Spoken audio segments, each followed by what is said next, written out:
Hello everyone, we're at Kansas Speedway for the Hollywood Casino 400 here at Kansas. Alright, let's get things started. So, last week's race at Darlington was a mess. We had 22 DNFs, over half of the playoff field wrecked out. Let's see how the drivers do tonight. First car to go, it's on the pole. It's Kyle Larson and his HendrickCars.com Chevrolet Camaro. Let's go. Green flag is in the air.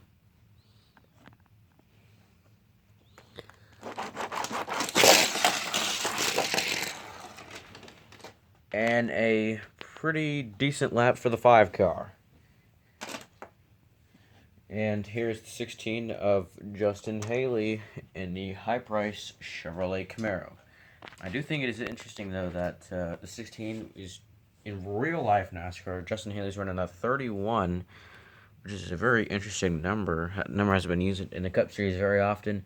And the 16 is like the trophy hunting car with Gregson, Hemrick, and A.J. Allmendinger. Here's a 16 of Justin Haley. And Haley with a great lap there. These two guys finished second and third last time we raced here. Bowman won the race last time we were here at Kansas. Here is Christopher Bell in the Ream car. And Bell all the way up to second. Here is the 41 of Cole Custer. He's been very consistent this season, but still has not found victory lane. Oh, Cole Custer. He was going to take the lead. Wow.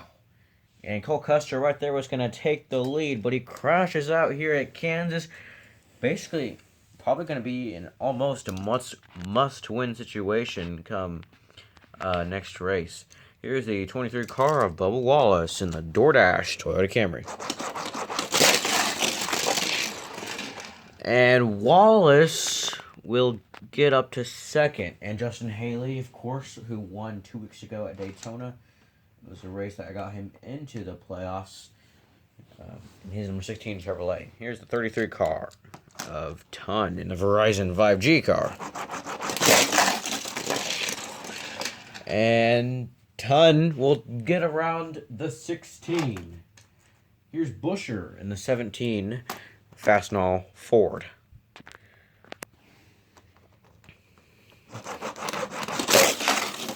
Oh, Chris Busher crashes over there in turn 2.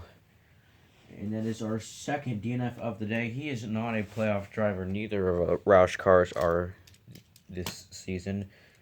Here is the 99 car of Daniel Suarez in the Camping World car. Suarez will barely get around the 33 car all the way down in turn 3. Suarez barely, and I mean by the slimmest of margins, got around the 33. Anyways, here is the 32 car.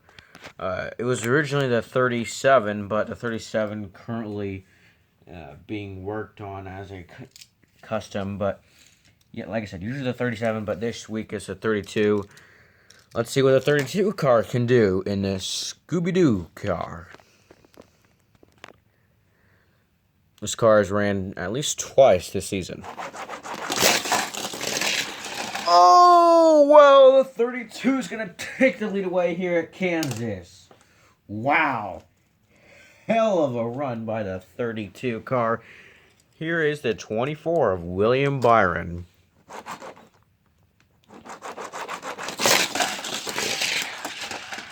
Oh, Byron makes contact with the 99, and that will get him a DNF. So far, 2 playoff drivers who have crashed out here tonight, and that is the 41 and the 24 car. Here is the 48 of Alex Bowman. He won last time we were here at Kansas, although it was a different paint scheme. But here's Bowman in the Ally Chevrolet Camaro. And Bowman comes off track, and you know the rules. If a car comes off the racing surface for any reason, that is a DNF. Well, that sucks for Alex Bowman, and that sucks for Hendrick Motorsports. That is now 2 cars that have had DNFs today. Here is the 12 of Ryan Blaney in the Menards Moen Ford Mustang. He's been super dominant at Kansas, the playoff race. I mean, he's looking to go 3 in a row. He won in season 1. He won in season 2, and he's looking to go 3 in a row here at Kansas Speedway. Well, it's not going to happen, as that was a horrific crash for Ryan Blaney. Wow, that was quite the wreck for the 12 team. Here's the 22, his teammate, 22 car, Joey Logano. Let's see what the 22 can do. He has struggled a lot this season. Not much has gone his way. Hasn't won a race and failed to even just make the playoffs. Only Penske driver to do that. Here's the 22 of Joey Logano. Oh! Dang. Just one of those seasons where nothing goes the way you want it to. Here is the 96 of Ty Dillon, making his second to last start the season. Gaunt Brothers will be attempting to qualify at Talladega in the round of 12. And Dillon will be last place. Here is the 45 of Kurt Busch in the Monster Energy Toyota Camry for 2311 Racing. Oh, Kurt Busch wrecks over there in turn 2. Same turn that has taken out Joey Logano, Ryan Blaney, and others. Wow. Here's the 34 of Mickey McDowell in the Loves Ford Mustang. I tell you what, the yellow looks so much different. In person, the yellow is dull, but on camera, the yellow is a brighter dandelion yellow color. I will say that. Anyways, here's Mickey McDowell in the Loves Ford Mustang. And McDowell's going to get around the 5 of Kyle Larson. I know you can't see it because it have this thing blocking, but Larson will get around, McDowell gets around Larson.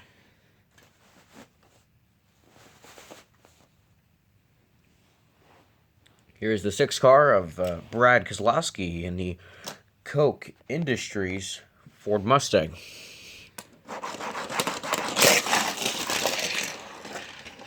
And Brad will get around the 20.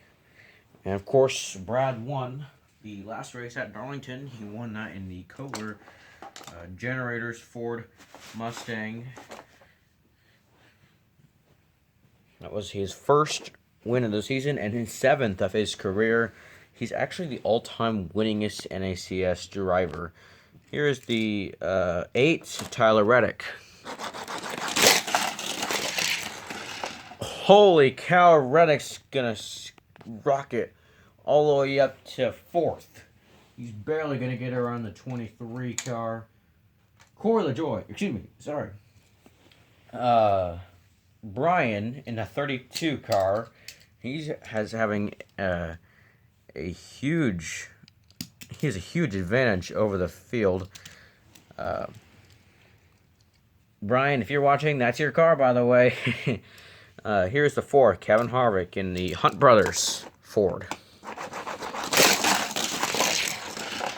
And Harvick, he's going to get around the 16. Finally has a good performance where he doesn't, crash or wreck out or whatever. Here's the 19 of Martin Truex Jr. in the Racers Toyota. Oh, Martin Truex Jr. flips outside of the racetrack. Oh my. Here is the 9 of Chase Elliot in the Napa Camaro. Chase Elliot gets around the 32 car, and I mean barely. So, yes, you can clearly tell he got around the 32, or gets around the 32, but I mean barely. Wow. Here is the 11 of Denny Hamlin in the FedEx Toyota Camry. Denny Hamlin gets around the 6 of Brad Keselowski. I want to say that's Newman, because it's the car that Newman ran last year, or not last year, in 2020. But, you know, I'm going to have to get used to seeing Brad in the 6 and not being Newman. Just like I'm going to have to get used to seeing this guy in the 2 and not Brad. Here's Austin Cindric in the Discount Tire Ford. And Cindric is barely going to get around. Made a little contact with Reddick, but that's not completely a DNF. Oh, actually, it is. It is, because he made contact with Reddick. That is a DNF, and tough round for Cindric. He also wrecked out last week. Here's the 43 of Eric Jones. Let's see what Jones can do. You know, I just realized all of Team Penske, except for the 33, has wrecked out. Man. And here is the 43 of Eric Jones in the United States Air Force car. Oh, Jones. You know, just like, you know, we have a lot of turns in NASCAR that take out a lot of drivers. You know, just like, for example, Darlington, you have that turn 2, the beginning, you know, turn 2, you know, when you're starting to begin going on the back straightaway at Darlington, that has taken out guys like McDowell, Almirola, Kester. Turn 2 here at Kansas is brutal. It has been brutal today. Here's the 21 car of Harrison Burton in the Wood Brothers Ford Mustang. And a slow lap for Burton. He's going to get around the 96 car. So Harrison Burton, one position back from, like, he's a playoff driver, and I don't think that kind of run will get him far in the playoffs. Here is the 47, a Recce Spinhouse in the NOS Energy Chevrolet Camaro. And Spinhouse gets around Burton. Here, got 5 cars left to go. Here's the 18 of Kyle Busch in the M&M's Fudge Brownie car. This car just makes me want to eat brownies. Here's Kyle Busch. Oh, God. A pathetic lap for the 18. Man. A lot of the NASCAR Authentic Toyota Camrys usually are good, but for whatever reason, Kyle is cursed. Like Truex, a lot of his cars come in... Oh, shit. A lot of his cars have came in the Authentics line that I have, but they're pretty fast, but not for Kyle. Anyways, here's the 10 of Eric Almirola in the Smithfield Ford. Whoa! Almirola gets into the 16. The 16 gets into the 4. Wow. Huge wreck involving 3 cars. Here's the 14 of, no, not Clinton Boyer, Chase Briscoe in the Rush Truck Center's Ford. Oh, Briscoe comes off track, and you know what that means. If the car comes off the racing surface for any reason, that is a DNF. So today, all of Stewart-Haas Racing, all of Team Penske has crashed out. So many DNFs. We have 2 cars left to go. Here's the 66 of Timmy Hill. Oh, crud. Here's Timmy Hill in the Toyota Camry for MBM Motorsports. And Hill is going to get around Burton. So our final car to go, we have Corey LaJoie, who has been just dominant all year long. He basically, even if he wrecks out, he's okay because he entered the playoffs as the only driver with several playoff points. So here's Corey LaJoie in a Nation's Guard Chevrolet Camaro. And LaJoie, well, he doesn't wreck out. He's going to get around Kyle Larson. That is it from Kansas. From Kansas Speedway, Chase Elliott wins the Hollywood Casino 400 at Kansas. His second win of the season. First since Pocono. And the 32 came so close. Second. So here's the final finishing results. Chase Elliott, he comes home first place. Comes home the winner. The 32 car. I keep wanting to say it's Corey LaJoie. 32, he comes home second. That's his best ever finished, best ever run that car has had in the NACS. And the 33 car of Ton comes home third. So different second and third place. You know, you don't really see. I mean, yeah, Elliot you see in the top three, but you don't really see the 33 or the 32. Man, what a chaotic race here at Kansas. Although it wasn't as chaotic as Darlington. Anyways, here's the finishing results. Bubba comes home fourth. His owner, or the guy that he drives for, Denny Hamlin, comes home fifth. Brad comes home sixth. Bell seventh. McDowell eighth. LaJoie ninth. Larson 10th. Stenhouse 11th. Hill 12th. Burton 13th. Dillon 14th. And Kyle Busch 15th. Anyways, thanks for watching the Hollywood Casino 400 from Kansas. This playoffs has been crazy. Next broadcast will be this Saturday at Bristol Motor Speedway. Bristol's my favorite track on the circuit. It'll be the Bass Pro Shops 500. Several of the teams, or the 19 and the 96, the 19 will be probably the only representing Bass Pro Shops car because I do have other Bass Pro guys. I have the 3, but I'm not going to run him because he really hasn't. I'm not going to just run him for a one-off just because his sponsor is sponsoring the race. And I guess the 96, will have to make it to start. So the 96 actually will race Bristol, and then I'll race Talladega, and it'll be done for the year. So that has been it from the NASCAR Ally Cup Series from Kansas Speedway. Thanks for watching, and have a great rest of your day.